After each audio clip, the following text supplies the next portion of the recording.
Hey, this is Deepesh, and I'm going to talk you through the scaling framework, the strategies that come together, and the concepts around how to scale.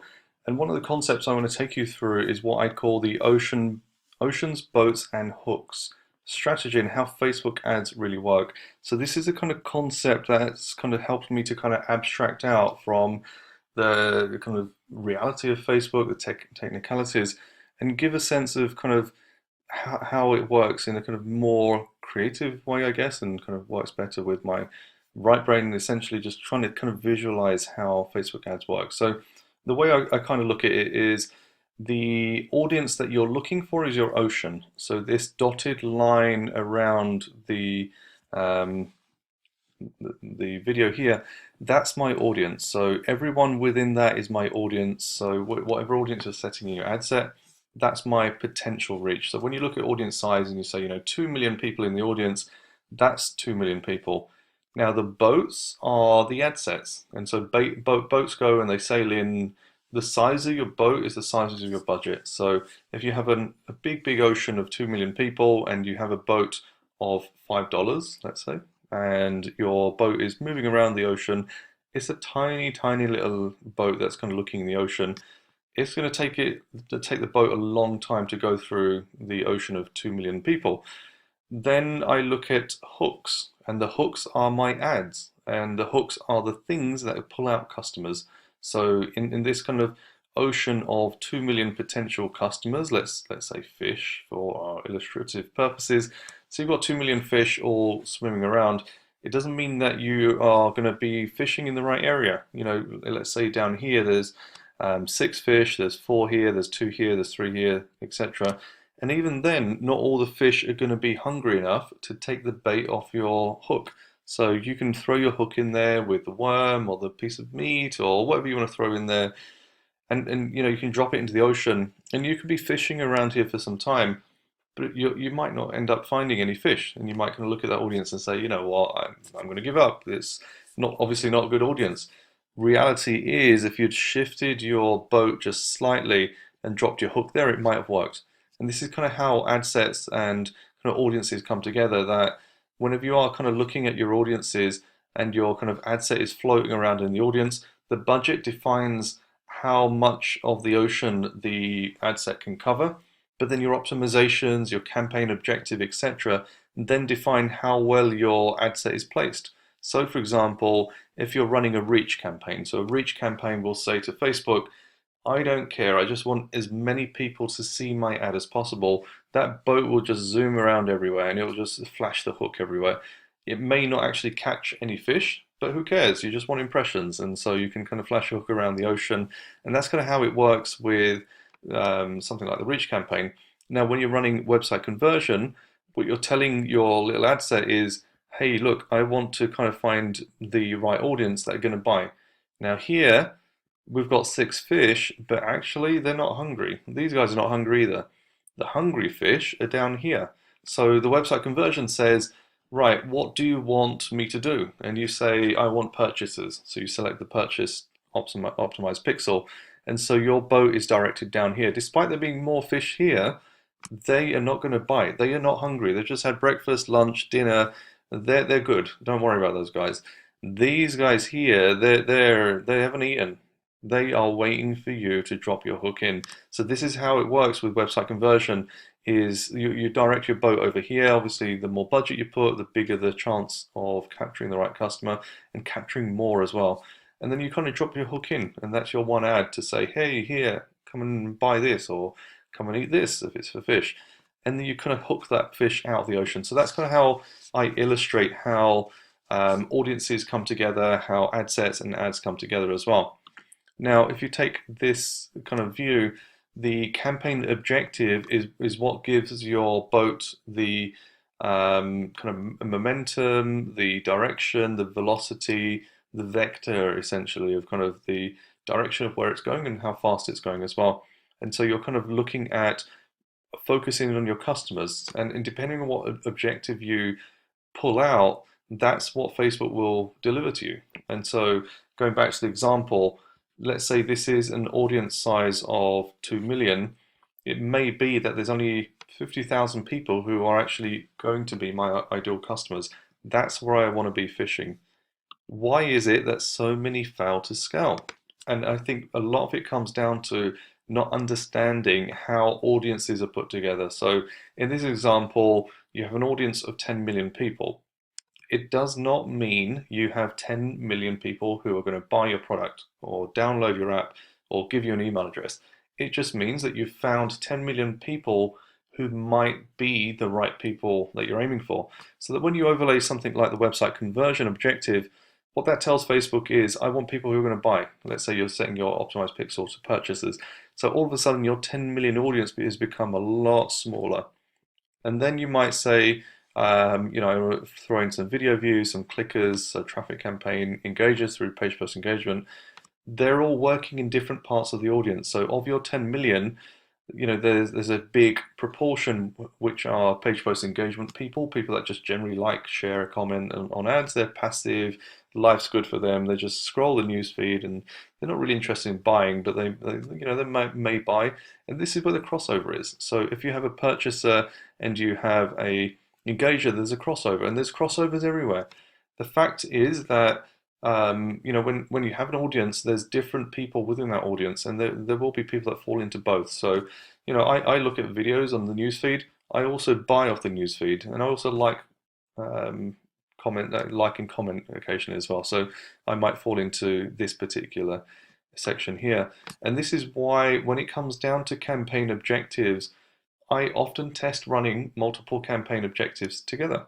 So, for example, in my retargeting ads, I will quite often test a website conversion objective alongside a traffic objective. Now, generally, I would say don't use traffic and don't use reach for cold audiences because that'll just send trash over to you. So the analogy I use is if you're using a reach campaign or a traffic campaign, Facebook doesn't care who it sends to you. So it will literally just throw customers at you and say, hey, take these, take these, take these. It doesn't care who they are, whether they're going to buy, whether they're good for you, it doesn't matter. They want your money.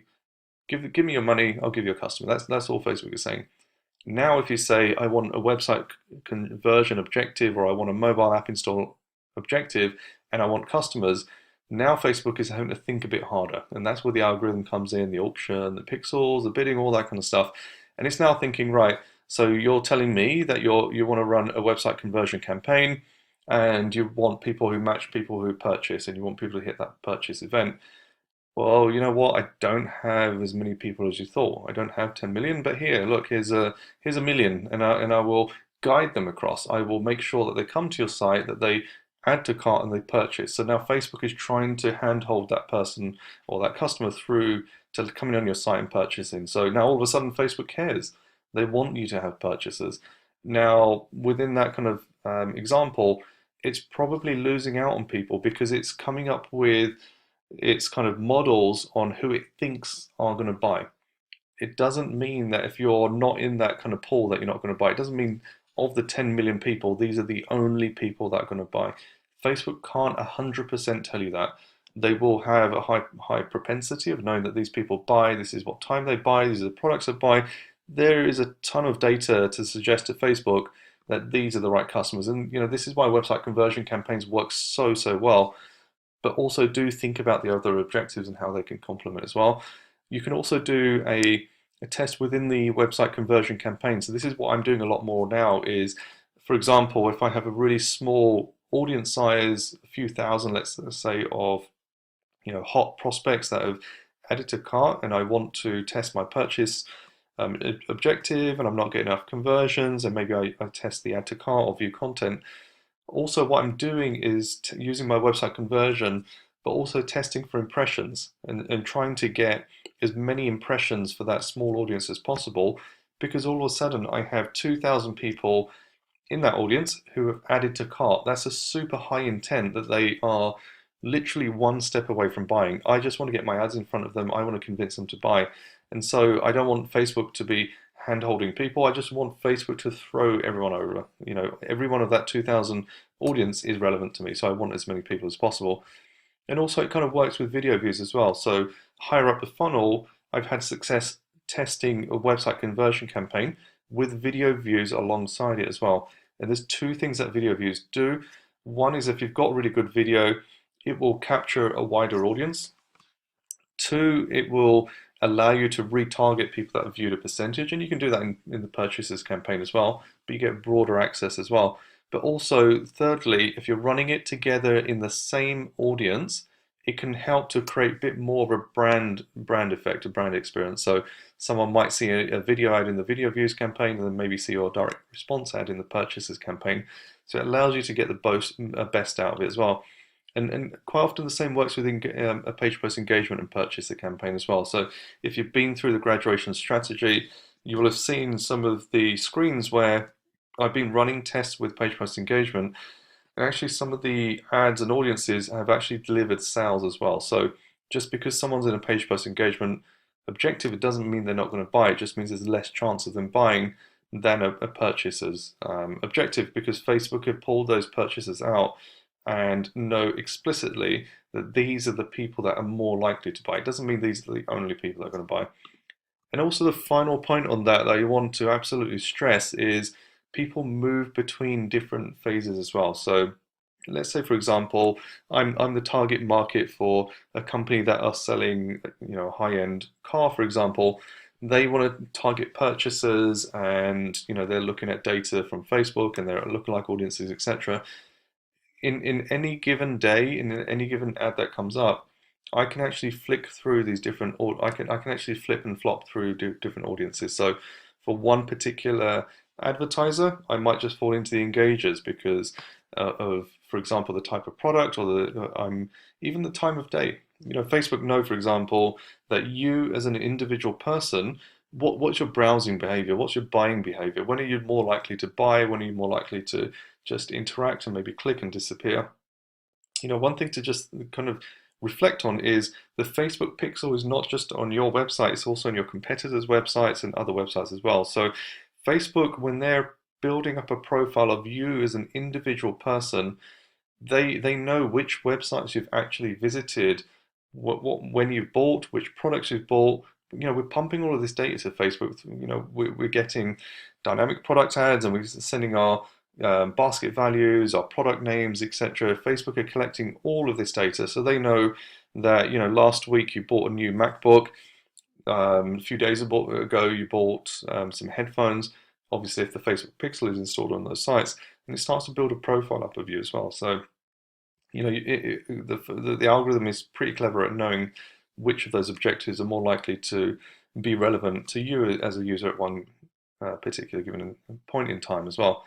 Now, going back to the kind of analogy of oceans, boats, and hooks, this is kind of how I take advantage sometimes of the different objectives in play.